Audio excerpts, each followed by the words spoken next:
1절부터 16절까지를 통해서 고난에 직면할 때 라는 제목으로 말씀을 전하고자 합니다. 하나님 감사합니다. 이 말씀 속에서 우리가 주의 인격을, 신앙 인격을 배우게 하여 주옵시고 참으로 천국 그 백성에 걸맞는 신앙 인격을 함양하는 시간이 되게 하옵소서. 예수님 이름으로 기도합니다. 아멘. 베드로전서 3장 8절부터 16절까지를 통해서 고난에 직면할 때라는 제목으로 말씀을 하겠습니다. 지금 베드로전서 후서는 시기가 주후 64년에서 68년 네로의 로마 황제 네로의 박해가 아주 극심할 때에 쓰여졌습니다. 그러므로 이 베드로 전 후서를 우리는 또한 소망의 서신이라고도 부릅니다. 이 베드로는 본래 주님을 3번이나 부인했던 사람입니다. 그러므로 그는 그 당시에 큰 고난으로 인해서 주를 부인할 수 있는 성도들이 많은 상태에서 이 베드로는 능히 그들에게 소망을 불어넣어줄 수가 있었으며 따뜻한 권면으로 위로할 수가 있었습니다. 왜냐하면 자신이 주를 3번이나 부인했고 또 주님으로부터 용서와 사랑을 받았기 때문에 그는 주님의 큰 사랑을 가지고 주를 부인할 수 있었던 사람들에게 가서 권면할 수가 있었던 것입니다. 그래서 베드로만 가면 사람들이 다 돌아와요. 눈물을 흘리며 돌아오는 것은 이미 그런 부인을 겪어봤기 때문에 위로가 딱 되는 거예요. 그래서 이 베드로 전 후서가 바로 소망의 서신이요 위로의 서신인 것입니다. 자, 오늘 우리가 지금 보고 있는 베드로전서 3장 8절부터 16절 사이에는 큰 고난에 직면한 성도에게 주신 말씀입니다. 자, 우리 역시 지금 대환란의 직면에 있지는 않습니다만은 우리가 걸어가는 이 모든 길들이 사실은 고난의 연속입니다. 작은 고난, 큰 고난 할 것 없이 언제나 파도는 밀려옵니다. 여러분 바닷가에 가보면 파도가 끝일 날이 없죠. 계속 밀려옵니다. 이 파도는 우리가 천국 가는 그날까지, 이 지상 생활을 마감하는 그날까지 계속 밀려올 것입니다. 그러므로 작은 고난을 이겨내는 자가 나중에 큰 고난도, 큰 환란도 능히 이겨낼 수 있는 능력이 생겨지는 것이죠.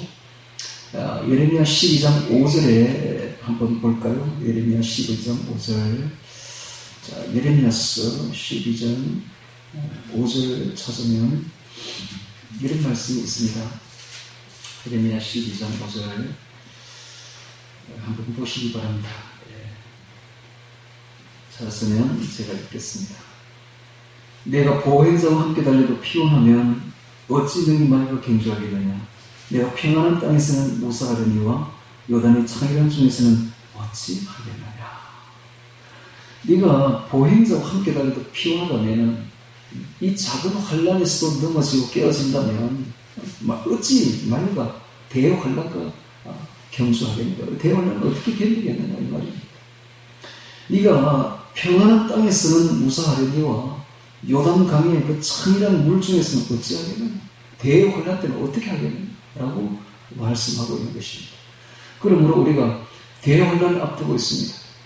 이 작은 고난에서 이기는 사람만이 대환란도 이겨낼 수가 있는 것이죠. 그래서 우리에게 다가오는 이 작은 환란들이, 작은 어려움들이 결코 그냥 다가오는 것이 아니라 하나님이 우리를 연단하고 있다는 사실을 알아야 됩니다. 우리를 연단 중입니다. 그래서 이 연단에서 이겨야 돼요. 성경 말씀을 이겨내야 돼요. 자, 이기는 것은 항상 내 안에서 이루어집니다. 남하고 싸워 이기는 게 아니에요. 내 안에서 이루어집니다. 내 안에 사랑과 화평으로 채우는 것, 이거 바로 이기는 것이죠. 우리의 싸움은 혈과 육으로 싸우는 것이 아니라 사랑으로 싸우는 것입니다. 검으로 싸우는 것이 아니라 사랑으로 싸우는 것입니다. 검을 가지는 자는 검으로 망하는 겁니다. 혈기로 싸우는 사람은 바로 망하게 되어 있습니다. 오늘 우리가 혈기가 아니라 도리어 사랑으로, 나를 핍박하는 자를 위해서 도리어 기도로, 원수에게 사랑으로, 이거 진정한 이름이죠. 내 속에 그러면 얻는 건 화평입니다. 평화요 기쁨입니다. 우리 마음이 화평으로 이루어지고 이 진정한 승리입니다. 그래서 이러한 승리를 할 수 있는 이런 싸움을 내 안에서 할 수 있는 이것이 오늘 베드로전서 3장 8절부터 16절에 그려져 있는 것입니다. 오늘 이것을 보면서 비록 우리가 대환란을 맞지는 않았지만은 또 초대 교회와 같은 큰 고난을 당하지는 않았지만 그러나 우리 성도는 항상 고난을 당하고 있다는 사실을 알아야 됩니다. 우리 주변에는 하나님이 언제나 우리에게 고난을 주는 사람을 붙여줘요. 그래서 그 사람으로 인해서 언제나 마음이 격동되게 되어 있으며 미움과 시기와 질투가 일어나게 되어 있는 것입니다. 그것을 어떻게 이겨내냐, 이것이 바로 진정한 승리요, 진짜 승리인 것입니다. 오늘 이 말씀을 통해서 승리하시길 바랍니다. 승리는 아무도 몰라요. 내 안에 있는 나만 안다. 나하고 주님만 아는 거예요. 내가 그를 용서하고 그를 위하여 기도하고 화평으로 덮을 수만 있다면 이게 바로 승리자가 된 것이죠. 자, 이제 8절부터 같이 보면서 고난에 직면할 때, 그러니까 고난이 멀지 않습니다. 바로 우리가 당하고 있습니다. 고난에 직면할 때라는 제목으로 말씀을 보도록 하겠습니다. 8절, 마지막으로 말하노니 너희가 다 마음을 같이하여 체휼하며 마음을 같이하여 체휼하며 형제를 사랑하며. 체휼이 한자에 보면 몸체입니다. 몸체. 휼은 구제할 휼입니다. 내 몸같이 자기 몸처럼 형제를 사랑하며 돌아보고 구제하는 것을 체휼이라고 합니다. 그래서 오늘 우리가 같은 믿음을 가지고 같은 신앙 안에 생활하고 있다면 우리가 형제를 어떻게 해야 되냐? 내 몸처럼 돌아보고 사랑하며 구제해줘야 된다는 것입니다. 그래서 그걸 다 마음을 같이 하여 되어 있으면 하나가 되는 것이죠. 주 안에서 마음이 하나가 되어서 체휼하며 내 몸처럼 구제하며 형제를 사랑하며 이것이 바로 예수님의 새 계명이죠. 너희가 서로 사랑하라. 내가 너희를 사랑한 같이 너희도 서로 사랑하라 하신 것이 바로 예수님의 새 계명입니다. 형제를 사랑하며 불쌍히 여기며 오늘 우리가 긍휼히 여겨야 될 이유는 우리가 주님으로부터 긍휼함을 받았기 때문에 구원받았습니다.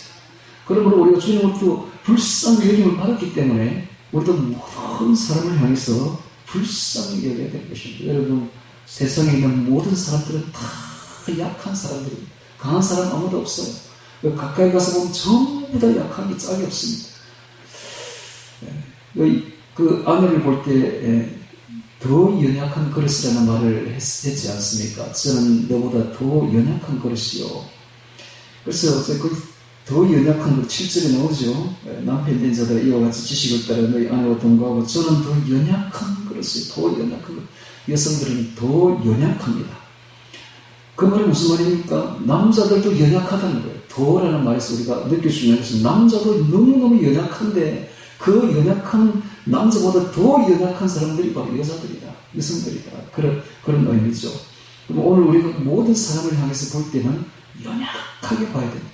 불쌍히 봐야 됩니다. 불쌍히 여기며. 그래서 항상 대할 때에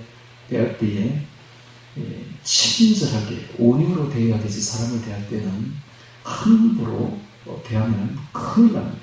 항상 사람을 대할 때는 온유하게, 친절하게 말을 해도 찔리는 말, 찌르는 말, 이런 말, 험한 말, 비방하는 이런 말 하면 안 됩니다. 나중에 나옵니다만 좋은 날 보기를 원하는 자는 말을 할 때에 입술을 금하여 혀를 금하여 악한 말을 거치라고 했습니다. 오늘 우리가 혀를 금하여 악한 말을 거치는 사람만이 생명을 사랑하며 좋은 날 보게 될 것입니다. 즉 좋은 날이라는 것은 바로 천국이죠. 천국. 나중에 우리가 죽어서 갈 천국도 천국이지만 내 안에 있는 천국도 천국입니다. 그러니까는 말을 조심해야 됩니다. 형제를 사랑하며 불쌍히 여기며, 그 다음에 겸손하며 나옵니다. 겸손하며. 이 겸손은 뭔가? 겸손은 남을 나보다 낮게 여기는 것이 바로 겸손입니다. 교만은 그럼 뭔가? 반대입니다. 나를 남보다 낮게 여기는 게 바로 교만입니다. 다시 말합니다. 겸손은 무엇인가? 남을 나보다 더 낮게 여기는 거예요. 항상 남을 나보다 더 높이 해요. 그래서 항상 저는 옛날에 이랬어요.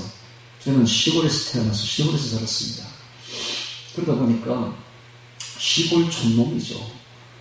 도시에 가면 사람들이 다 높아 보여. 나는 촌에서 사는데 도시에 오니까 삐까뻔쩍한 거야. 사람들이 거리에 다니는 사람들이 전부 높아 보이는 거야. 그런 마음을 가져야 됩니다. 오늘 우리가 나보다 다 나은 사람입니다. 그래서 무수 사람들을 공경하며 이런 말이 있죠. 베드로전서 2장에 보면 무수 사람들을 공경하는 것이 나오니까 봅시다. 그래요. 17절에 나와요. 베드로전서 2장 17절 보세요. 무수 사람을 공경하며 형제를 사랑하며 하나님을 두려워하며 왕을 공경하며. 여기 무수 사람이 어떤 사람이에요? 안 믿는 사람도 포함한 겁니다. 믿는 사람만 공경하는 게 아니라 안 믿는 사람도 공경해야 돼요. 놀랍지 않습니까, 여러분? 오늘 우리들은 어떻게 생각합니까? 안 믿는 사람들을 전부 다 밑으로 보죠.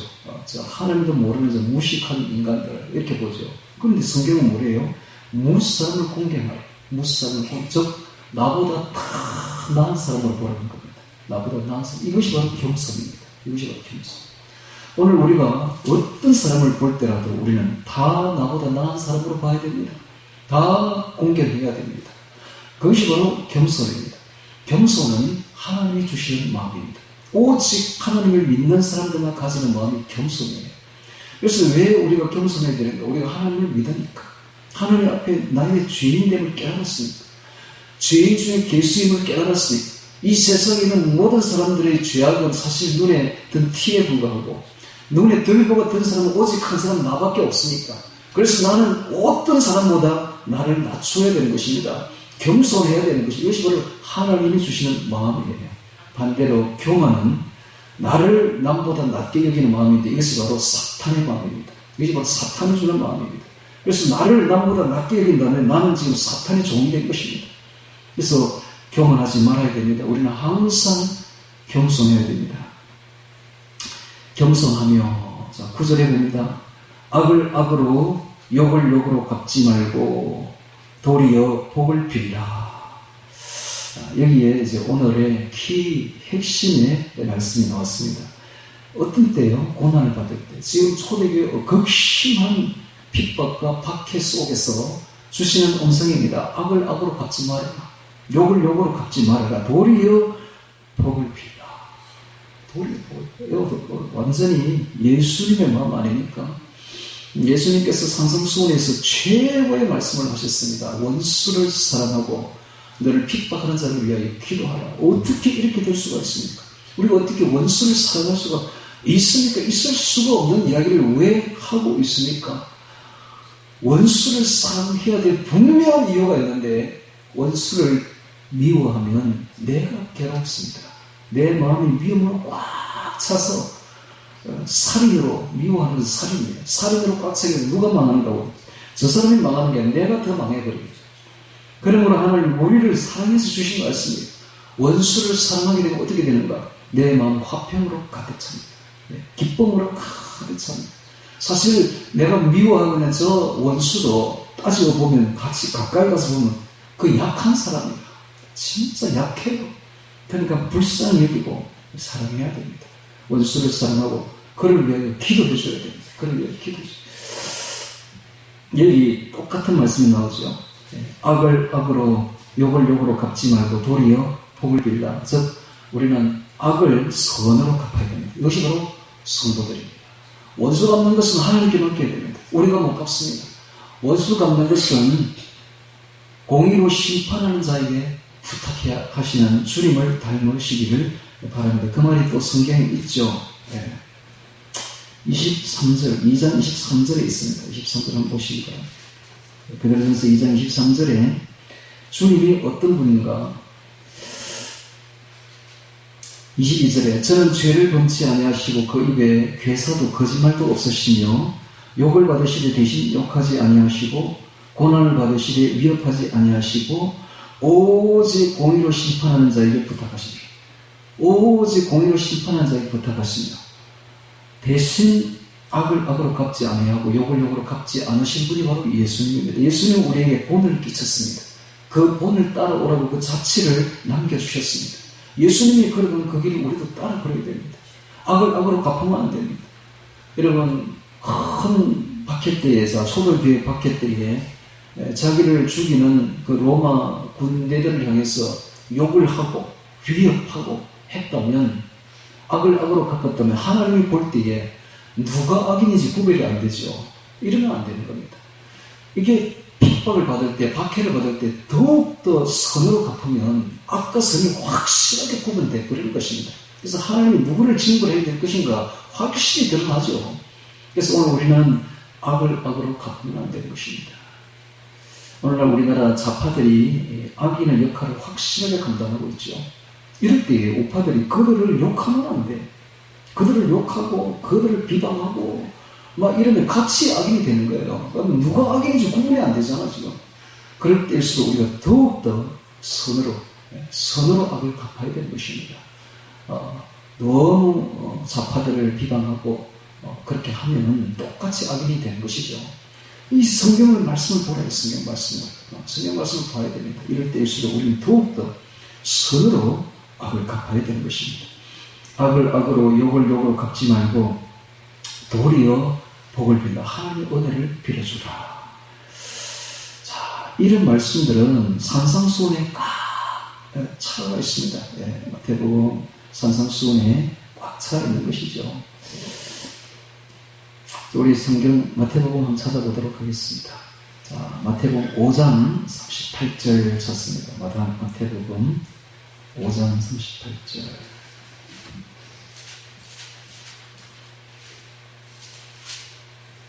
마태복음 5장 38절.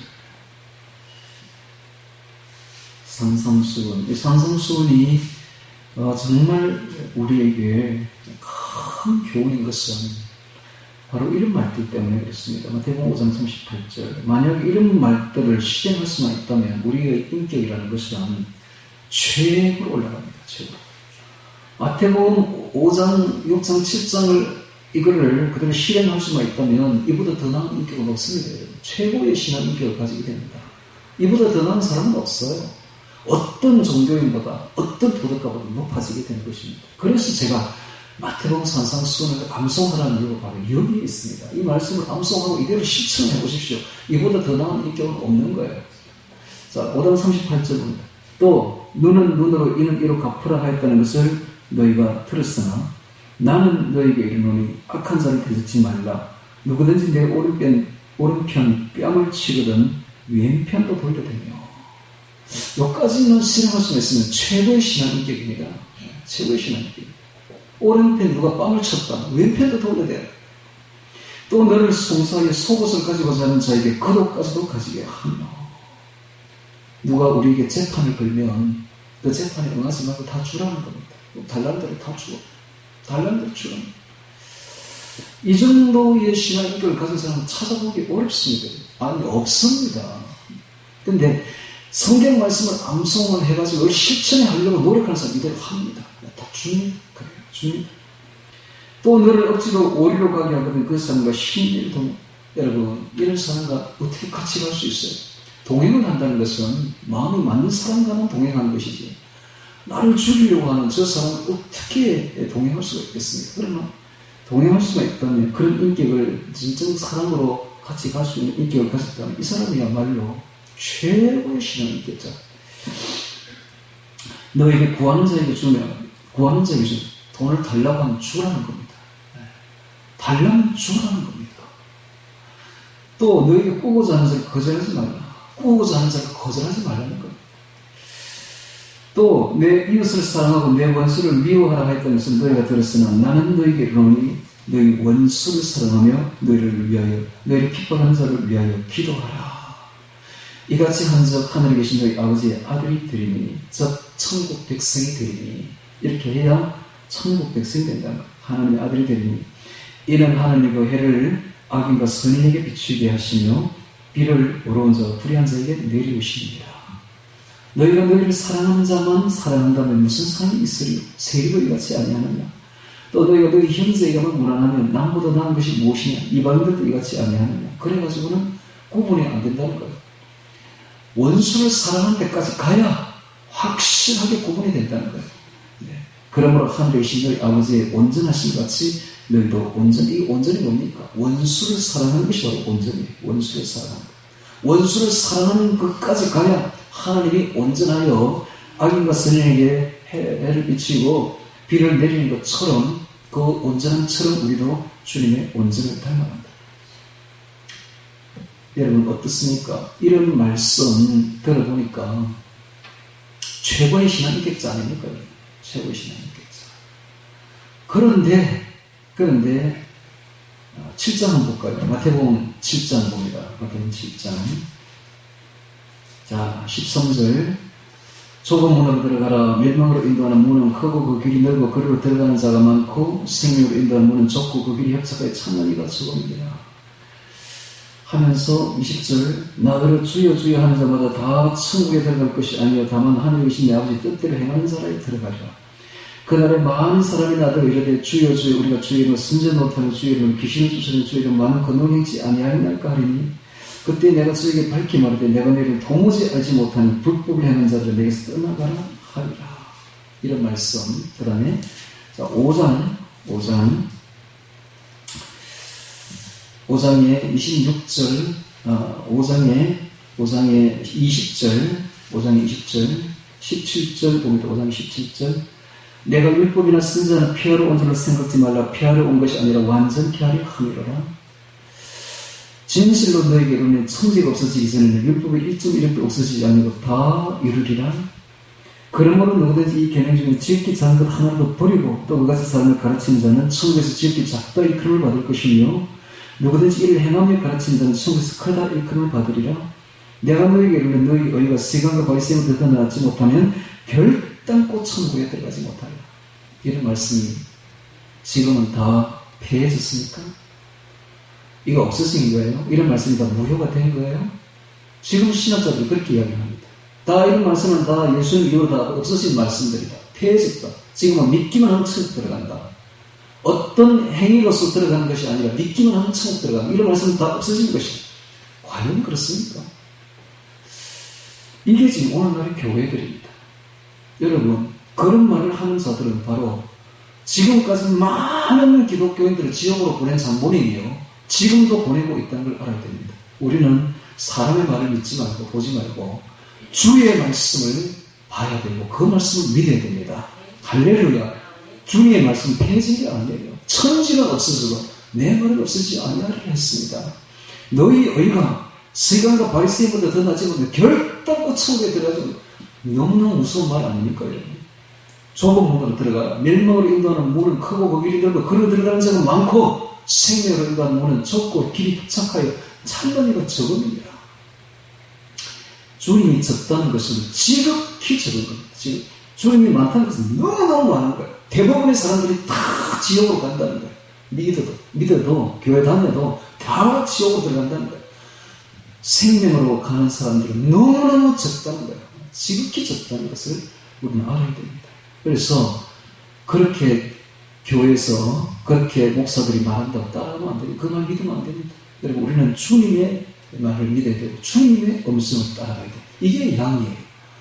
양은 주인의 음성을 구분합니다. 양은 목자의 음성을 딱 알아채요. 진정한 양은 진짜 주님의 양은 딱 알아챈다고 어느 쪽이 맞는 말이고 어느 쪽이 틀린 말인지를 어느 쪽이 이리의 말이고 어느 쪽이 우리 참 목자의 말인지를 딱 알아챈다고요. 자 여기까지 이야기를 했습니다. 나머지는 알아서 하십시오. 알았어. 내가 여기까지 인도를 해줬어요. 나머지는 여러분들이 결정하면 돼요. 저쪽으로 가든지 이쪽으로 가든지는 알아서 하시면 됩니다. 자, 다시 이제 베드로전서 3장으로 다시 넘어오셨어.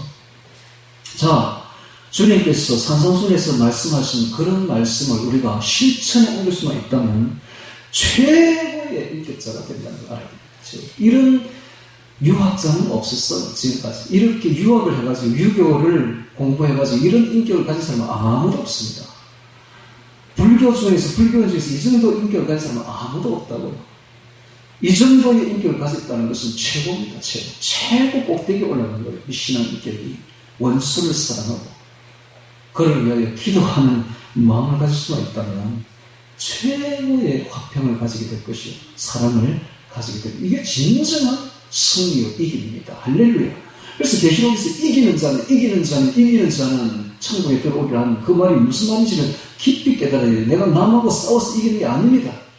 내 안에 있는 시기와 질투와 미움을 이겨내는 거예요. 사랑으로 주의 화평을 이겨내는 거예요. 이게 바로 진정한 이김입니다. 자, 그 말을 지금 하고 있는 거예요. 8절을 다시 한번 봅니다.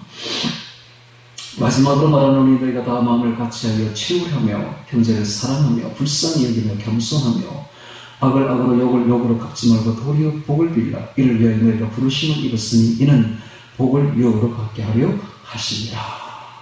복을 유혹으로 받게 하시니라. 자, 복을 유혹으로 받기로 부르심 입었기에 도리어 박해자를 축복해야 된다는 것입니다.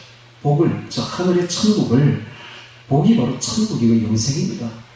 복을, 즉 하늘의 천국을, 영생을 우리가 받기로, 유혹으로 받기로 확정이 되었으니까 박해자를 같이 욕하지 말고 축복해 주라. 그도 연약한 그릇이니까 축복해 주라. 이게 바로 신앙의 결정입니다. 이게 바로 진정한 신앙의 결정입니다. 자, 오늘 우리가 신앙인이 되어가지고 세상 사람이 좀 욕한다고 같이 번갈아 욕하면 그냥 안 된다는 거예요, 여러분. 그래 하고 싶지만 그러면 안 돼요, 여러분. 그러면 안 되고 그도 불쌍하고 그도 연약한 그릇이니까 원수를 사랑하고 그를 위하여 기도해 주어서 왜? 내가 살아야 되니까. 내가 살아야 돼. 내가 내 마음 화평으로 사랑으로 차서 내가 편해집니다, 여러분. 그래서 그렇게 주님이 말하는 것은 원수를 위해서 한 말이 아니에요. 우리를 위해서 한 말입니다. 우리를 위해서. 그래서 주님이 십자가에서 가상 치른 중에 아버지여 저들을 용서해 주옵소서. 저들은 아무것도 알지 못합니다. 하는 기도를 우리는 기억해야 됩니다. 기억해야 됩니다. 용서해야 돼요. 왜? 내가 살기 위해서. 만약에 용서 안 하면 우리는 천국 못 갑니다. 그래서 죽는 그 순간에 모든 사람을 다 용서하셨던 그 주님을 기억해야 됩니다. 그래야 우리가 영원히 천국 간다고요. 네. 자, 다시 또 성경을 봅니다. 유혹으로 받게 하려 하십니다. 10절에 그러므로 생명을 사랑하고 좋은 날 보기를 원하는 자는 혀를 금하여 악한 말을 그치며 그 입술로 계효를 말하지 말고 악에서 떠나 선을 행하고 화평을 구하여 이를 쫓아라. 생명을 사랑하고 좋은 날 보기를 원하는 자는, 자, 이것은 내세뿐만 아니라 현세에서도 그렇습니다. 좋은 날 보기를 원하는 사람은 첫 번째 혀가 나오고 있습니다. 혀가 제일 중요하죠. 네. 혀를 금하여 악한 말을 그치. 우리가 혀를 우리가 제어할 수만 있다면, 재간을 먹여서 제어할 수만 있다면 능히 온전한 사람이라 능히 온몸도 굴려 씌울 수가 있습니다. 그래서 이 혀를 참 길들이기가 어렵습니다. 혀를 길들이는 사람이 없나니 야고보서에 있죠. 우리가 혀를 금하여 악한 말을 그칠 수만 있다면 온몸도 온 마음도 제어할 수가 있습니다. 그래서 혀를 금하여 악한 말을 그쳐야 됩니다. 그 입술로 계효를, 거짓말을 말하지 말고, 세 번째 악에서 떠나 선을 행하고, 네 번째 화평을 구하여 이를 화평을 쫓아라. 이 쫓아라 이 말이 원어에 보면 이 의미가 짐승을 추격하듯이, 사냥꾼이 짐승을 추격하듯이 추격하는 거예요. 여러분, 사냥꾼이 짐승을 추격할 때 얼마나 추격합니까? 끝까지 추격하죠. 그와 같이 집요하게 쫓아서, 즉 화평을 그렇게 쫓아라. 구하며, 이거는 보물을 구하듯이 되어 있습니다. 원어 뜻에 보면 보물을, 화평을 구하는 게 바로 보물을 구하는 거예요. 여러분, 보물보다, 돈보다 더, 물질보다 더 소중한 것이 화평입니다. 그래서 우리가 화평을 얻기 위해서는 희생을 해야 되는데 물질을 희생해야 됩니다.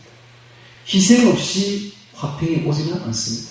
우리가 물질을 희생하고 내 자신을 희생해서 화평을 구해야 됩니다. 내가 내 자신을 내려놓고 물질을 주면서까지 우리가 구해야 될 것은 화평입니다. 화평입니다. 화평을 구하며 이를 쫓아라. 짐승을 추격하듯이 쫓아야 됩니다. 정말 우리가 우리 성도들이 해야 될 일은 화평입니다. 오늘날 교회들이 화평한가? 미안하지만 화평하지 않습니다. 많은 교회들이 여러 가지 분쟁에 휩쓸려 있죠. 왜 이렇게 분쟁이 많을까?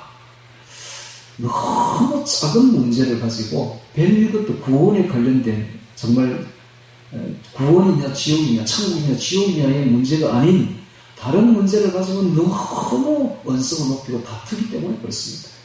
그래서 그 구원에 관련된 중요한 문제가 아닌 잡다한 별것도 아닌 그런 문제들을 성경은 뭐라고 말하느냐 하면 원어에 보면 아디아포라는 아디아포라. 그런 문제는 아무것도 아니다. 아디아포라. 그런 건 덮어라. 이런 말이죠. 예를 들면 뭘 먹어야 되고 뭘 먹지 말아야 되고 뭐 이런 거 있죠. 뭘 먹어야 되고 먹지 말아야 되고 구원하고 상관없습니다. 그런데 그런 문제를 가지고 막 다툰다고. 어떤 교회 가면 뭘 먹어야 되지? 레위 11장에 나오는 소나 양 외에는 다른 걸 먹으면 안 된다. 돼지고기 먹으면 안 된다. 뭐 먹으면 안 된다. 여러분 그런 게 중요합니까? 그게 구원하고는 아무 상관없습니다. 아디아포라 문제입니다. 덮으면 돼요. 그뿐만 아니라 성도들이 교회 안에서 싸우는 거 보고 지극히 작은 문제, 아디아포라 문제, 그걸 가지고 막 다투고 싸웁니다. 그런 건 덮으면 돼요. 오늘 우리가 어떤 시각을 가져야 되는가? 높은 시각을 가져야 됩니다. 우리 성도들은 높은 시각을 가져야 됩니다. 그래서 look at the big picture. 큰 그림을 보라. 큰 그림을 보라. 큰 그림을 보라. think big, think wide. 크게 생각하라. 여러분 참새하고 독수리가 어떤 차이가 있느냐면 독수리가 왜 새의 왕이 될 수 있느냐 하면은 독수리가 뭐 발톱이 세고 이빨이 세가지고 그래서 왕이 되는 게 아닙니다. 독수리는 참새보다 높은 데서 본다. 높은 데서 다 크게 높이 날아서 높은 시각으로 바라보기 때문에 왕이 될 수가 있는 겁니다. 오늘 우리 성도들이 왕이 되어야 됩니다. 왕 같은 제사장들이. 오늘 우리가 이 세상에 살면서 우리는 어떤 사람들인가? 왕입니다. 왕.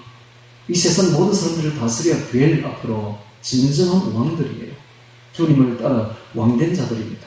그럼 왕이 되려면 어떤 시각을 가져야 돼요? 높은 시각을 가져야지. 높은 시각.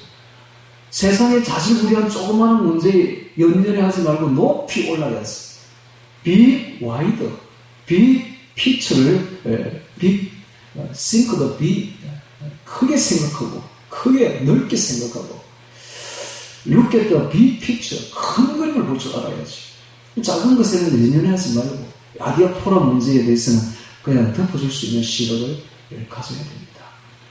이게 바로 주님의 시각이죠. 주님의 시각. 오늘 우리가 어떻게 이런 시각을 가질 수 있는가? 바로 주님과 동행하면 지금 이런 말씀들 속에서 우리가 이런 시각을 가지고 올 수가 있는 것이죠. 자, 오늘 이 말씀을 우리가 실천할 수가 있다면 우리 교회에 싸울 일이 없어집니다. 그렇지 않습니까? 무엇 때문에 싸웁니까? 가정에 싸울 일이 없어집니다. 무엇 때문에 싸웁니까? 나는 성도가 되어가지고 가정에 싸움이 일어나는 건 이해가 안 돼. 이해가 안 돼. 도대체가 이해가 안 돼. 그 사람이 기도하지 않습니까? 하나님의 시각을 가지지 않습니까? 주의 시각을 가지게 되면 그냥 품으면 되잖아. 그 아디아포라 문제잖아요. 전부 다. 작은 문제들이죠. 작은 문제. 그걸 가지고 왜 싸웁니까? 죽느냐 사느냐, 천국이냐 지옥이냐 구원이냐 아니냐의 문제 외에는 다 아디아포라 문제입니다. 작은 문제들입니다. 제가 왜 역설하면서 처음부터 끝까지 이 화를 내면서 이야기를 하느냐, 이건 구원의 문제이기 때문에 믿기만 하면 천국 간다. 다른 모든 죄는 다 상관없다.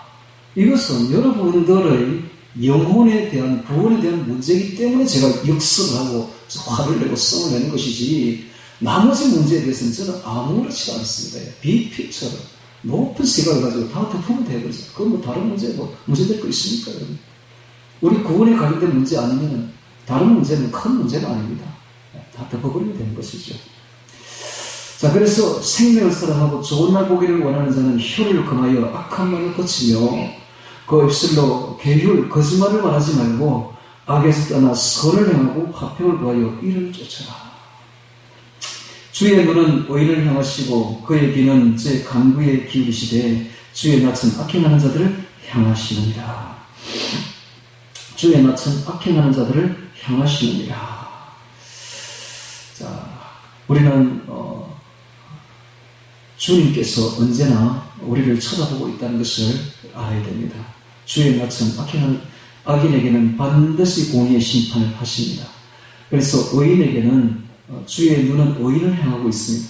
우리가 의롭게 행하고 주님을 생각하여서 화평을 구할 때에 주님은 우리를 주시하고 있다는 사실입니다. 주님은 언제나 우리를 주시해왔고 지금도 주시하고 있으며 우리의 기도에 귀를 기울이고 있다는 사실을 잊지 말아야 됩니다.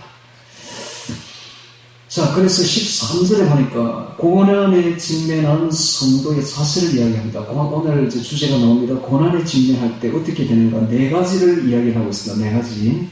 첫 번째는 13절. 또 너희가 열심으로 선을 행하라. 그래서 열심으로 선을 행하라. 첫 번째 우리가 고난에 직면할 때 어떻게 되는가? 열심으로 선을 행해야 됩니다. 똑같이 악해지면 안 됩니다. 똑같이 악하면 누가 성도인지 누가 악인인지 구별하기가 하나님이 심히 곤란해집니다. 그러니까 우리는 선을 행해야 됩니다. 그것도 열심으로 선을 행해야 됩니다. 열심으로 악을 행하면 안 되고 열심으로 선을 행해야 됩니다. 고난에 직면할 때 우리는 열심으로 선을 행해야 확실한 구분이 되어버립니다. 악인과 선인이 하나님이 우리를 보시고 있습니다. 그러므로 우리가 열심으로 선을 행해야 됩니다. 너희가 열심으로 선을 행하면 누가 너희를 헤아리요?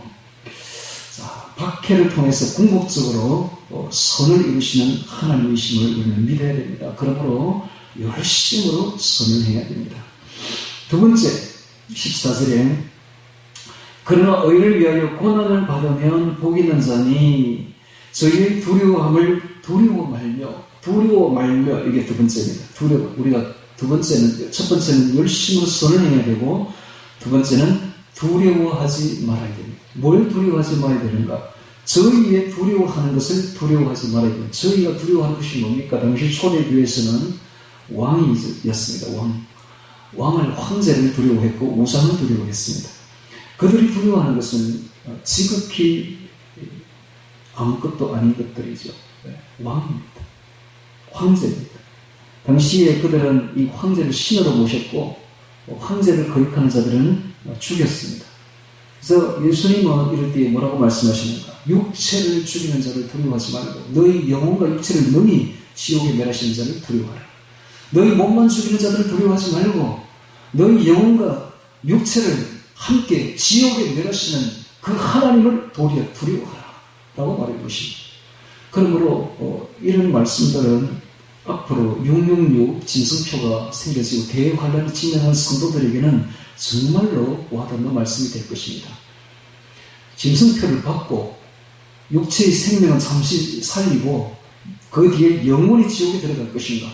아니면 666 짐승표를 거부하고 목 잘려서 단두대에 목 잘려서 순교하여 영원한 생명을 얻을 것인가?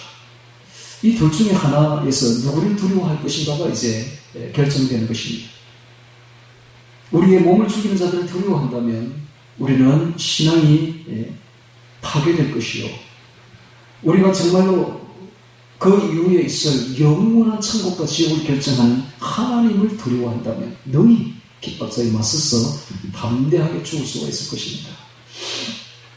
계시록에 보면 목 잘린 이런 말이 나옵니다. 목 잘린, 목베임을 당한 성도들. 그런데 놀랍게도 지금요, 미국에 보면 피마 캠프라는 곳이 있는데 그곳에 단두대가 다 배치가 다 됐는데 무려 숫자가 3만 개가 넘는데요. 뿐만 아니라 미국에서 이 단두대를 제작을 해가 전 세계로 수출한대요. 이게 뭘 뜻합니까? 사실 목이 잘리면 가장 이 죽음의 고통을 느끼지를 못한다 그래요. 순간적으로 확 잘려버리니까. 근데 이게 옛날 이야기인 줄 알았는데, 단부대가 아주 옛날에 무시무시한 이야기인 줄 알았는데, 이게요, 앞으로 일어납니다.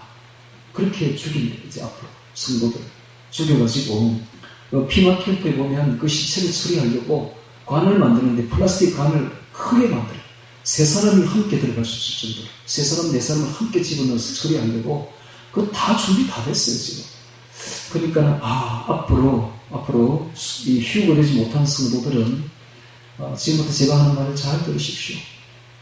만약에 휴거가 일어났다, 내가 들림받지 못했다. 그럼 노아의 홍수 때처럼 한 번으로 기회가 끝나는 것이 아니라 두 번 줍니다, 이번에는.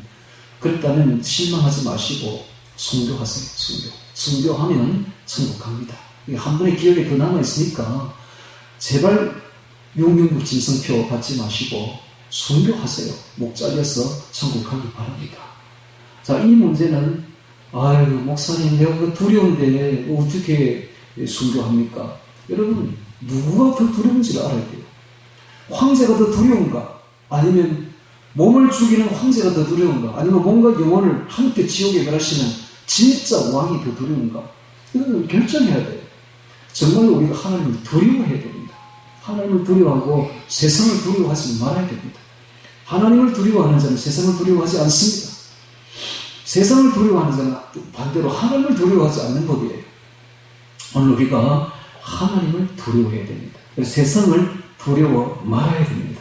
이 두 번째 보니까 저희의 두려워함을 두려워 말며 되어 있습니다. 소동치 말고. 자, 세 번째 보겠습니다. 너희 마음에 그리스도를 주로 삼아 거룩하게 하고 너희 마음에 그리스도를 주로 삼아 거룩하게 하고. 왜 이런 말을 했을까요? 너희 마음에 그리스도를 주로 삼아 거룩하게 하고. 자, 공식적인 예배가 없어진다라는 뜻이 포함되어 있습니다. 앞으로 대환란이 일어나게 되는 초대교회의 박해 때처럼 공식적인 예배를 열 수가 없어요. 지난번에 문재인 시절에 보지 않았습니까, 여러분? 공식적인 예배를 열 수가 없어요. 그럴 때는 어떻게 해야 돼요? 각자 우리 마음에 그리스도를 주로 삼아야 됩니다. 그래서 거룩하게 됩니다. 즉 자기 혼자, 자기 스스로 말씀 먹어야 되고 기도해서 그리스도를 내 마음에 주로 삼는 그런 일이 일어나야 돼요. 그러기 위해서는 어떻게 해야 돼요? 평소에 지금부터 말씀과 기도에 준비가 있어줘야 된다. 지금부터 우리가 스스로 말씀 먹고 스스로 기도하는 습관을 길러나가지 않으면 안 됩니다. 아까도 제가 이야기했듯이 예레미야 12장 5절에 있듯이 네가 보행자와 함께 달려도 피곤하면 어찌 너희 말과 경주하겠느냐 라고 했습니다. 지금 이 편안할 때에도 제대로 신앙생활을 못한다면 나중에 큰 환란이 닥치면 어떻게 네가 신앙생활을 하겠느냐. 여러분 막상 준비 안 된 사람이 환란을 탁 당하게 되면 기도 안 됩니다. 의형부형하다고 당황하다가 시간 다 보내버립니다. 말씀 안 됩니다. 말씀 생각 못합니다. 지금도 말씀 암송이 안 되는데 그때 가서 말씀 암송 안 됩니다. 혼란스럽고 일단 혼란스럽고 어지럽고 걱정과 근심과 두려움으로 가득 찼는데 무슨 암송이 되겠습니까? 암송은 편안할 때 됩니다. 내 마음이 어떤 세상적인 걱정과 근심으로 가득 차 있고 불안에 떨고 있다면 절대 암송 안 돼요. 거기가 더 큰데 문제가 큰데 어떻게 암송에 마음이 가겠습니까? 안 간다고요. 그러니까 지금부터 준비를 해야 돼요. 암송도 지금부터 준비해야 되고 혼자서 기도도 지금부터 해야 그때 가서 되는 겁니다. 자, 그 말이에요 지금. 네. 너희 마음에 그리스도를 주로 삼아 거룩하게 하고 이 말입니다. 그 핍박 속에서 그 극심한 환란 속에서 마음에 그리스도를 주로 삼고 거룩하게 할 수 있다면 대단한 신앙입니다. 이건 대단한 신앙이에요. 즉 외부적인 환란과 핍박을 벗어난 사람이죠. 외부적인 핍박과 환란에 마음을 쓰지 않는 사람만이 이런 신앙 경지에 올라갈 수 있는 것이죠. 우리가 점점 세상에서 발을 빼야 됩니다. 여러분. 세상에 푹 빠져 있으면 안 됩니다. 지금은 세상에서 한 발을 뺄 때가 온 거예요. 그래서 세상에서 발을 빼세요. 지금 저도 발을 빼려고 합니다. 이제 세상에서 발을 자꾸 빼려고 한다고. 세상이 너무 파묻지만 너무 세상 재물에 올인하면 안 돼요. 이제는 발을 빼야 돼. 결정을 잘해요. 내가 세상 재물 취하느라고 정신없이 있다가 지옥 가면 어떡합니까? 세상 재물에서 발을 빼세요. 빼고 세상의 어려움에서 발을 빼야 돼요. 환란에서 발을 빼고 이제는 우리는 우리 마음속에 천국으로 향해야 됩니다. 세상에서 발을 빼라는 말은 세상 유서, 세상 문화 이런 것에도 발을 빼야 돼요. 우리 마음속에 말씀으로 채워야 됩니다. 세상에서 한 발 물러서서 발을 빼서 이제는 우리의 마음속에 주의 말씀으로 채워야 돼요. 그때가 온 거예요. 세상 모든 사람들이 지금 세상 문화에 거의 마음이 올인되어 있습니다. 그렇지 않습니까? 자, 깨나 주님 생각이 돼야 되는데 자나 깨나 스마트폰, 자나 깨나 그러면 유튜버, 이래가지고는 어떻게 해요? 이제는 한 발 빼세요. 빼서 자나 깨나 주의 말씀, 자나 깨나 주님 생각, 이게 성도 아닙니까? 네, 그렇게 돼야 돼요. 자, 너희 마음에 그리스도를 주로 삼아 거룩하게 하고 너희 속에 있는 소망에 관한 이유를 묻는 자들에게는 대답할 것을 항상 예비하되 온유와 두려움으로 하고, 온유와 두려움으로 하고.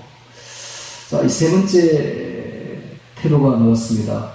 고난에 직면할 때 우리는 항상 대답할 것을 준비하되 온유와 두려움으로 대답해야 됩니다. 온유와 두려움으로 대답해야 됩니다. 자, 온유가 나옵니다. 온유. 우리가 확신하는 바를, 진리를 대답할 때 항상 마치 싸움하듯이 주입하거나 고자세로 말했으면 안 된다는 거예요. 항상 진리에 우리는 종입을, 시종입을 잊지 말고 진리가 잘 전달되도록 내 고집을 내려놓고 나의 본성을 철저히 죽여야 되며 항상 온유하고 부드럽게, 친절하고 부드럽게 진리를 전해야 되며 온유하고 겸손하게 진리를 전해야 되며 성실하게 복음을 전해야 됩니다. 온유하게. 대답할 것을 준비하되 온유하게 해야 됩니다. 친절하고 부드럽게, 온유 겸손하게, 그리고 성실하게 그렇게 전하라고 하는 것입니다. 자, 대환란 때 이렇게 전하시는 것은 별로 없습니다. 환란을 당하고 있으면 대적이 미워가지고 그냥 거칠게 욕을 하고 막 이렇게 하는 게 사람의 본성인데 그렇게 하지 말라는 겁니다.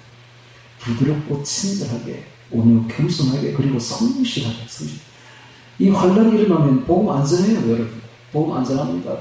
먹고 살기도 바쁜데 복음 전하는 일이 어디 있습니까? 그렇게 하지 말고 성실하게, 더욱더 성실하게 복음을 전해야 됩니다. 그 다음에 두 번째는 두려움으로 하고 되어 있습니다. 두려움으로 하고 대답을 듣고 계시는 하나님을 늘 바라보면서 두렵고 떨림으로 진리를 증거해야 됩니다. 주님은 진리를 증거할 때 우리가 항상 듣고 계십니다. 그러므로 싸우듯이 강제주의하듯이 교만한 고자세로 전하면 안 됩니다. 사람은 감정이 딱 상하면 그 어떤 좋은 말도 들으려 하지 않습니다.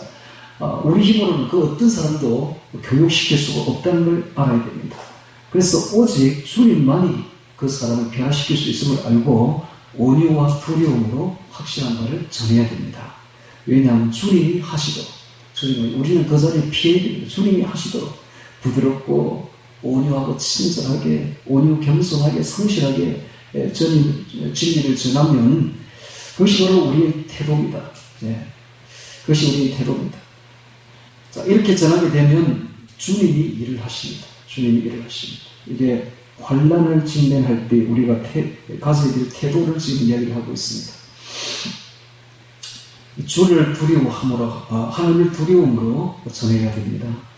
온유와 두려움으로 하고, 이 세 번째죠. 자, 첫 번째는 열심으로 선을 해야 되고, 두 번째는 저에게 두려워하는 것을 두려워하지 말아야 되며, 세 번째는 온유와 두려움으로 대답해야 됩니다. 항상 대답할 것을 준비하되 온유와 친절, 부드럽고 친절, 온유, 겸손, 성실로, 온유로, 두려움으로, 하나님을 두려워함으로 대답해야 됩니다. 그럼 네 번째 마지막으로 선한 양심을 가져야 됩니다. 선한 양심을 가지라. 이는 그리스도 안에 있는 너희의 선행을 욕하는 자들로 그 비방하는 일에 부끄러움을 당하게 하려고 합니다. 부끄러움을 당하게 합니다. 우리가 선한 양심을 가지게 되면 우리를 핍박하는 자들이 나중에 어떻게 되느냐, 극심한 부끄러움을 가지게 됩니다. 그렇게 할 수 있도록 선하게 생활하고 선한 양심을 가지라. 우리가 양심을 선하게 가지려면 어떻게 해야 됩니까? 신령한 생활을 해야 됩니다. 그렇지 않으면 선한 양심은 있을 수가 없습니다. 이 양심, 우리에게 일어나는 선한 양심은 성령의 역사입니다. 성령의 음성이죠. 이 성령의 음성을 가지려면 매일매일 기도해야 됩니다. 매일매일 말씀을 암송하고 말씀 생활해야 됩니다. 자, 이렇게 할 때에 선한 양심을 가지는데, 그럼 어떻게? 박해 때는 더더욱 그렇게 해야 됩니다. 박해가 일어나고 핍박이 일어날 때는 더더욱 그렇게 신령한 생활을 해야 됩니다. 지금도 신령한 생활을 해야 되지만은 박해가 일어날 때는 더더욱 그렇게 해야 됩니다. 하나님과 예수님과 대화하며 예수님과 함께 걸어갈 때 그때 비로소 성령의 역사로 선한 양심을 가지게 되는 것입니다. 그래서 언제나 기도해서 주님과 동행하며 대화해야 됩니다. 대화할 날이 다가오면 그때 기도하지 늦습니다. 안 되면 이미 늦습니다. 그때는 지금부터 기도하고 지금부터 말씀 생활해야 되지. 그때 가면 너무 어렵고 힘들어 기도할 엄두도 나지 않습니다. 그때 환난 때에 기도하겠다 천만에 안 됩니다. 그래서 우리가 지금부터 기도하는 습관을 잘 길러 나가야 되는 것입니다. 너희 선행을 욕하는 자들로 그 비방하는 이를 부끄러움을 당하게 하려 함이라. 우리의 선행으로 인해서 우리를 비방하는 자들이 도리어 부끄러움을 가지게 될 것입니다. 왜냐하면 그들도 양심이 있기 때문에 성도를 핍박하고 죽이고 나면 성도가 진짜 옳은 사람이었다는 것을 깊이 깨닫게 됩니다. 그래서 순교야말로 강력한 설교입니다. 순교만한 강력한 설교는 없습니다. 그래서 순교를 당하면서까지 끝까지 온유로 대해주면 죽이는 자들이 오히려 은혜를 받습니다. 그래서 그들이 다 주님께로 돌아오게 되는 것이 바로 이 신앙의 이 기독교 역사였습니다. 그래서 순교가 일어나는 곳마다 복음의 역사가 불같이 일어났던 거예요. 강력하게 일어났던 거예요. 순교에 핍박이 없으면 절대로 그리스도의 복음의 역사는 일어나지 않습니다. 역사적으로 피 뿌림은 강력한 부흥을 가져왔던 것입니다. 그래서 터툴리언이라는 교본은 이렇게 말했습니다. 순교자의 피는 교회 초석이 된다. 다시 말 거꾸로 말하면 교회는 순교자의 피 없으면 일어나지 않는다 이 말입니다. 순교자의 피가 뿌려져야 교회가 일어나서 교회 초석이 된다 이런 말을 했습니다. 제가 한 가지 여기서 이제 마지막으로 한 가지 우리나라 토마스 선교사 이야기를 하도록 하겠습니다. 1866년 8월 여름이죠. 한여름 8월 27일 미국의 제너럴 서먼호, 제너럴은 육군 대장이라는 말이죠. 셔먼이라는 미국의 육군 대장이 있어서 그 사람 이름을 딴 제너럴 셔먼호라는 원래 이 배는 영국에서 만든 배고 미국에서 이 배로 가지고 전투함을 쓰다가 그 이후에 상선으로 팔리게 됩니다. 그럼 이 배가 이제 대포도 있는 것이죠. 그 안에 상선으로 해서 우리나라에 들어온 거예요.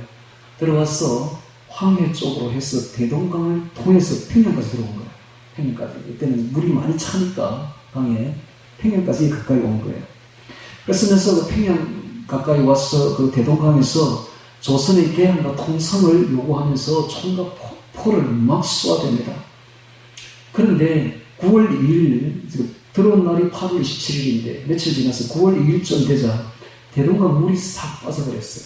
그러자 양각도라는 모래톱에 배가 탁 던치게 됩니다. 자초를 하게 됩니다. 이제 갈 수가 없어요. 그러니까 이제 꼼짝 말하죠. 그러니까 조선 군인들의 이제 공격을 받게 됩니다. 특히 이제 그때에 그 제너럴 상서에서는 조선 군인이었던 이현익이라는 그 높은 계급의 사람을 통상을 이제 그 협상으로 온 사람을 딱 잡아가지고 응유를 합니다. 응유를 하고는 통상을 요구하니까 격분이 일어난 거죠. 그래서 총과 포를 막 쏘아대면서 강압적인 행동을 하니까 이에 격분한 조선 군인들이 배를 공격해서 불을 태워버립니다. 그래서 온 배가 불에 타게 되고 다 불에 타서 죽기도 하고 뛰어내리면은 칼에 다 죽기도 하고 이런 상황이 벌어진 거예요. 그때 그 안에는 27살의 정말 꽃다운 나이에 최초의 선교사 토마스 선교사가 타고 있었어요. 그는 오로지 우리나라에 복음을 전하려고 한 보따리 책을 약 500권 정도 이렇게 싸고 배에 있었는데 그때 이 토마스 선교사가 내려오게 됩니다. 그래서 토마스 선교사는 죽기 직전에 이 모래사장에서 무릎을 꿇고 최후의 기도를 드리고 난 뒤에 자신을 죽이려고 하는 박충건이라는 그 형수 박충건에게 기도를 하고 난 뒤에 이렇게 성경책을 이렇게 내밉니다. 그래서 그 박충건이 내리친 그 칼에 의해서 목이 잘리는 순간에 그는 예수 그리스도라는 말을 하게 됩니다. 박충건은 그때에 이렇게 말합니다. 내가 그를 치료할 때 그는 두 손을 마주잡고 기도하는 것이죠. 두 손을 마주잡고 무슨 말을 했는데 예수 그리스도 하면서 붉은 배를 입힌 책을 가지고 웃으면서 받으라고 권했다. 내가 죽이기는 하였으나 이 책을 받지 않을 수가 없어서 받아왔노라 라고 말했습니다. 그로부터 33년이 지납니다. 1899년 마페 선교사 앞에 한 남자가 와서 간증을 합니다. 목사님, 저는 이제 더 이상 이대로는 못 살겠습니다. 제가 토마스 선교사를 죽인 박충건입니다. 그때 그가 죽어가면서 제게 주었던 그 작은 책이 있었는데 그것은 성경책이었습니다. 그것을 읽고 마음에 찔려서 이렇게 목사님을 찾아왔습니다. 제가 어떻게 하면 좋겠습니까? 라고 말했습니다. 자, 이 토마스 선교사가 마지막으로 건넨 이 성경 한 권이 그의 영혼을 살린 것입니다. 그는 그 이후로 그 성경책을 버릴 수가 없어서 33년 동안 읽었던 거예요. 한문으로 된 성경책을. 그리고 완전히 변화되어서 그가 이렇게 33년 뒤에 찾아왔습니다. 그는 그 이후에 교회 영수적 장로가 됩니다. 박충건은. 그뿐만 아니었습니다. 당시 대동강변에서 그때 8월달이죠. 한참 더울 때죠. 대동강변에서 맥을 갖고 있었던 11세에서 12세, 오늘날 막 초등학교 5학년, 4학년 정도 되는, 6학년 정도 되는 그런 아이들 중에 최치량이라는 아이가 있었어요. 그 아이는 그 광경을 다 보았어요. 박충건이가 칼로 가지고 토마스 선교사를 내리치는데 토마스 선교사는 무릎을 꿇고 기도를 하고 있었고, 그리고 웃으면서 책을 건네고 죽어가는 모습이 예사롭지 않지 않습니까? 그거 다 본 거예요, 애들이. 그리고 그 성경이 거기 흩어져 있는 것을 500여 권의 성경이 있었으니까 막 몇 권이 흩어져 있었겠죠. 그걸 주워온 거예요. 3권의 성경을 주워오게 됩니다. 최치량이가. 그리고 그것을 평양 감청 경비로 쓰고 있었던 영문 주사였던 박영식에게 건네줍니다. 이 종이가 귀하던 시절 그 박영식은 한문으로 된 그 성경을 자기 집에다가 도배를 합니다. 종이가 없었으니까. 결국 그 집을 나중에 그 최치량, 어린 최치량이 이제 크니까 그 최치량에게 팔게 됩니다. 그 최치량은 그 집을 여관으로 사용하게 돼요. 그런데 마펜 목사가 처음으로 평양에 왔을 때 머문 장소가 바로 그 여관, 바로 그 집이었습니다. 그 방이었습니다. 그래서 하룻밤을 자게 되는데 가만히 보니까 백지가 예사롭지 않습니다. 보니까 전부 성경이라. 나중에 바로 그 집에서 이 마페 성경이 떠나지 않습니다. 그 집이 교회가 되고 그 집이 바로 성교 센터가 되어버립니다. 나중에 이 집을 사게 되죠. 그래서 그 집을 이제 최초의 교회당으로 만들게 되는데 이게 바로 평양 널다리골 교회가 됩니다. 이 널다리골 교회는 나중에 장대현 교회로 발전하게 되죠. 1907년 평양 대부흥이 일어났던 장소가 바로 그 장소입니다. 그 장소. 길선주 목사가 대부흥을 일으킨 그 유명한 교회가 바로 장대현 교회죠. 지금은 그 자리에 희한하게도 김일성 부자의 큰 대형 동상이 들어서 거기가 바로 성육화되어 있습니다. 너무 이상하지 않습니까? 바로 그 장소가 기독교 최초의 교회 장소인데 지금은 거기에 성육화로 만들어서 이놈들이 그게 바로 김일성 부자의 동상을 세워놓고 있는 거예요. 그 장소가 유명한 장소입니다. 박충건은 그 이후에 이 토마스 선교사를 죽인 박충건 이후에 안주교회를 세우게 되고 거기에 장로가 됩니다. 영수가 되고 최치량은 그 위에 기독교 장로가 됩니다. 당시 토마스 선교사를 대동강변에서 500여 개의 성경을 배포를 했고 그 여관에 묶었고 여관에 묶었던 많은 사람들이 그 성경을 백지로 된 성경을 보면서 예수를 믿게 되는데 홍신길이라는 사람은 대동문에 교회를 세우게 됩니다. 또 그의 동생은 장로가 됩니다. 또 김영섭이라는 사람은 천도교인이었는데 그 백지를 보고 예수를 믿게 되고 그의 동생 종근과 함께 장로가 됩니다. 뿐만 아니라 황명대라는 사람은 서머너가 불탈 때에 야수, 즉 예수죠. 예수 소리를 지르는 그 토마스 선교사의 음성을 듣고 그 음성이 통하지 않아가지고 나중에 평양 초대교회 신자가 됩니다. 여러분 이 이야기를 한번 들어보니까 아무리 잘 짜 맞춘 드라마 이런 역사가 일어날 수 없는 것이죠. 정말 하나님의 작품이 아닐 수가 없습니다. 토마스 선교사가 결코 허무하게 죽은 것 같지만 결코 허무한 게 아니에요. 그래서 그의 피로 교회의 조선의 영혼들이 살아나게 되었습니다. 그래서 토마스를 죽였던 자가 교회 영수가 되고 장로가 되고, 조선은 선교사가 오기 전에 벌써 이미 복음을 접하고 복음으로 준비된 나라가 된 것은 바로 토마스 선교사의 핏불이 있었기 때문에 그렇던 것입니다. 방금 제가 읽었던 이야기 중에 박충근 이야기를 가만히 생각해 보십시오. 그가 비록 토마스 선교사를 목을 자르기는 했는데 그의 양심이 너무 질려가지고 견딜 수가 없는 거예요. 이런 일이 벌어지는 겁니다. 그래서 지금 이 베드로전서에서 이런 이야기를 하고 있는 겁니다. 이 마지막에 한번 보십시오. 오늘 17절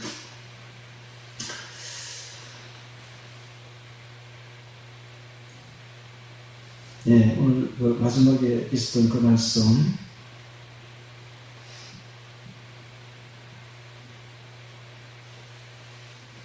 16절 죄송합니다. 16절 선한 양심을 가지라. 이는 그리스도 안에 있는 너희의 선행을 욕하는 자들도 그 비방하는 일에 부끄러움을 당하게 합니다. 이런 일이 벌어졌지 않습니까?